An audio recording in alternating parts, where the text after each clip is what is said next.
The Railway Series. The Three Railway Engines. By the Reverend Wilbert Audrey. Edward's Day Out. Once upon a time, there was a little engine called Edward. He lived in a shed with 5 other engines. They were all bigger than Edward and boasted about it. "The driver won't choose you again," they said. "He wants big, strong engines like us." Edward had not been out for a long time. He began to feel sad. Just then, the driver and fireman came along to start work. The driver looked at Edward. "Why are you sad?" he asked. "Would you like to come out today?" "Yes, please," said Edward. So the fireman lit the fire and made a nice lot of steam. Then the driver pulled the lever, and Edward puffed away. "Beep, beep," he whistled. "Look at me now." The others were very cross at being left behind. Away went Edward to get some coaches. "Be careful, Edward," said the coaches. "Don't bump and bang us like the other engines do."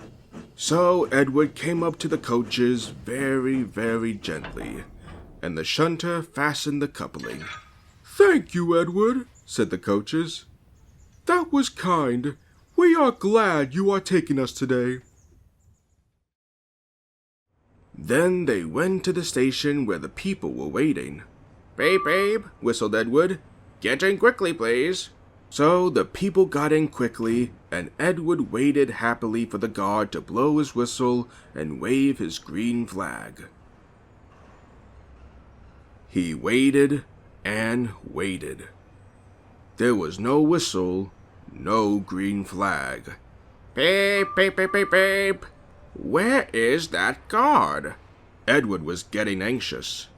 The driver and fireman asked the station master, "Have you seen the guard?" "No," he said. They asked the porter, "Have you seen the guard?" "Yes, last night," said the porter. Edward began to get cross. "Are we ever going to start?" he said. Just then, a little boy shouted, "Here he comes!" And there the guard was, running down the hill with his flags in one hand and a sandwich in the other. He ran onto the platform, blew his whistle, and jumped into his van. Edward puffed off. He did have a happy day. All the children ran to wave as he went past, and he met old friends at all the stations. He worked so hard that the driver promised to take him out again next day. "I'm going out again tomorrow," he told the other engines that night in the shed. "What do you think of that?" But he didn't hear what they thought, for he was so tired and happy that he fell asleep at once. Edward and Gordon. One of the engines in Edward's shed was called Gordon. He was very big and very proud. "You watch me this afternoon, little Edward," he boasted, "as I rush through with the express. That will be a splendid sight for you." Just then, his driver pulled the lever.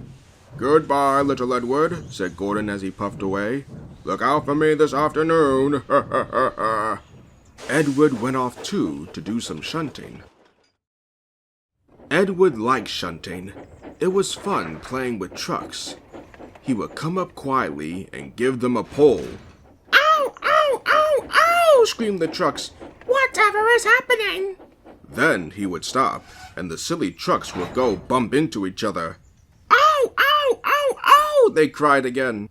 Edward pushed them until they were running nicely, and when they weren't expecting it he would stop, one of them would be sure to run onto another line. Edward played till there were no more trucks. Then he stopped to rest. Presently he heard a whistle. Gordon came puffing along very slowly and very crossly. Instead of nice shining coaches, he was pulling a lot of very dirty coal trucks. "A goods train, a goods train, a goods train," he grumbled. "The shame of it, the shame of it, the shame of it." He went slowly through with the trucks clattering and banging behind him. Edward laughed and went to find some more trucks. Soon afterwards, a porter came and spoke to his driver. "Gordon can't get up the hill. Will you take Edward and push him, please?" They found Gordon halfway up the hill and very cross. His driver and fireman were talking to him severely. "You're not trying," they told him. "I can't do it," said Gordon. "The noisy trucks hold an engine back so. If they were coaches now, clean, sensible things that come quietly, that would be different." Edward's driver came up.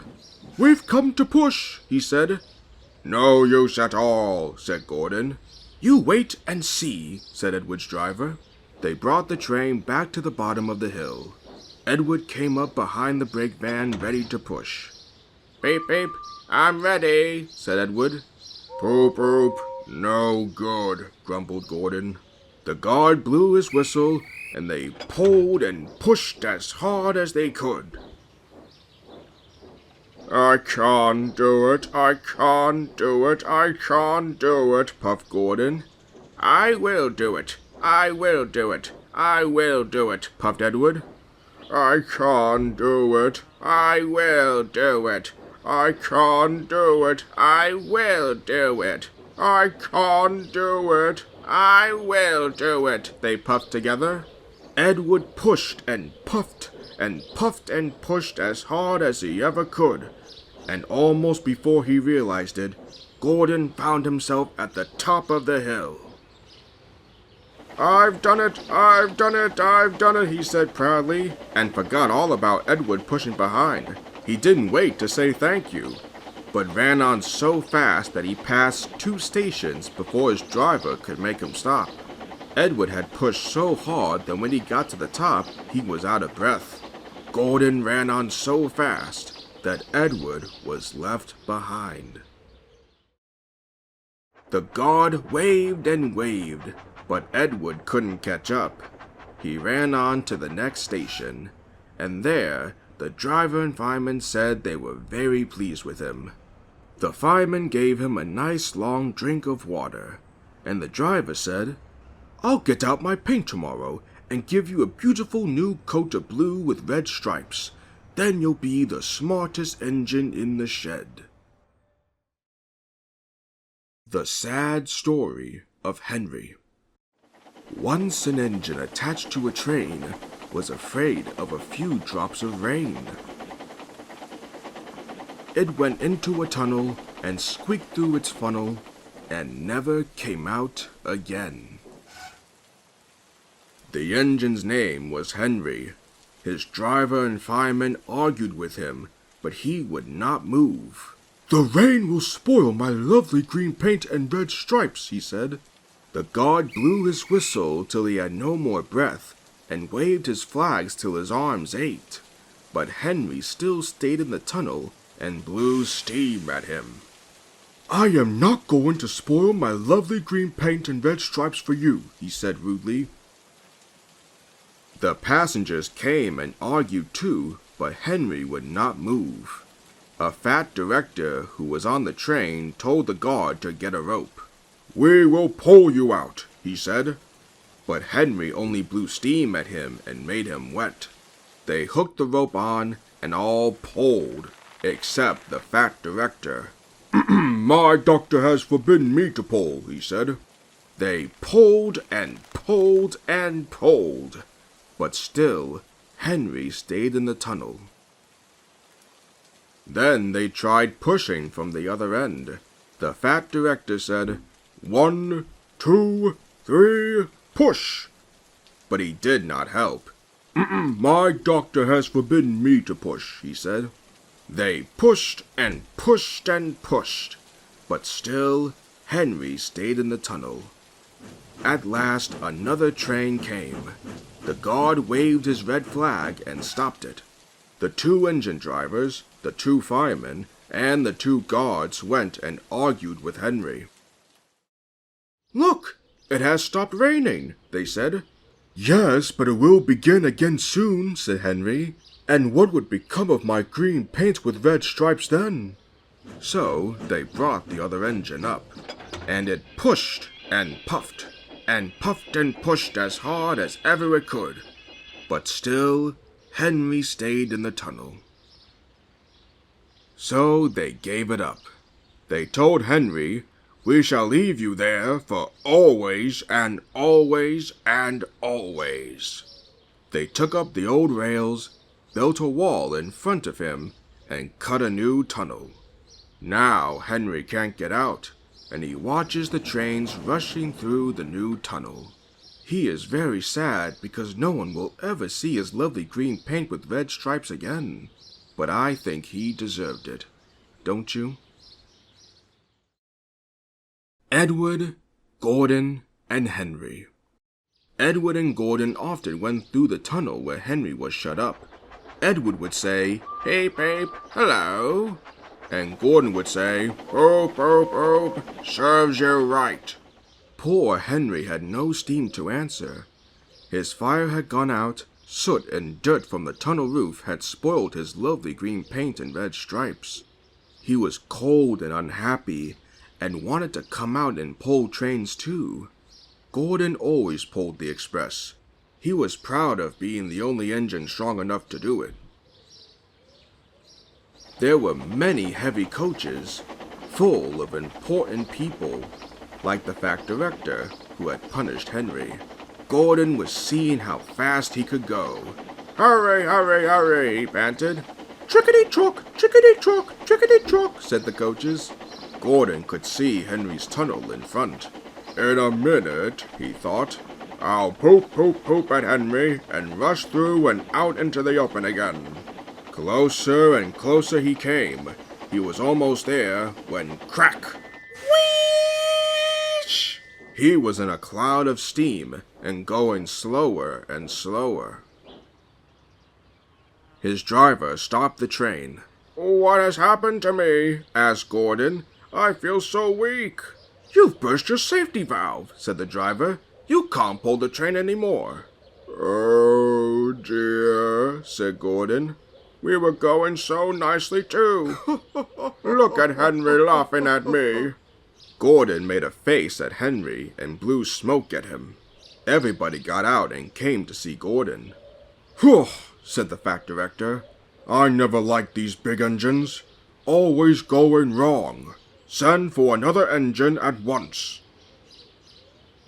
While the guard went to find one, they uncoupled Gordon and ran him on a siding out of the way. The only engine left in the shed was Edward. "I'll come and try," he said. Gordon saw him coming. "That's no use," he said. "Edward can't pull the train." Edward puffed and pulled and pulled and puffed, but he couldn't move the heavy coaches. "I told you so," said Gordon rudely. "Why not let Henry try?" "Yes," said the fact director. "I will." "Will you help pull this train, Henry?" he asked. "Yes," said Henry at once. So Gordon's driver and fireman lit his fire. Some plate layers broke down the wall and put back the rails.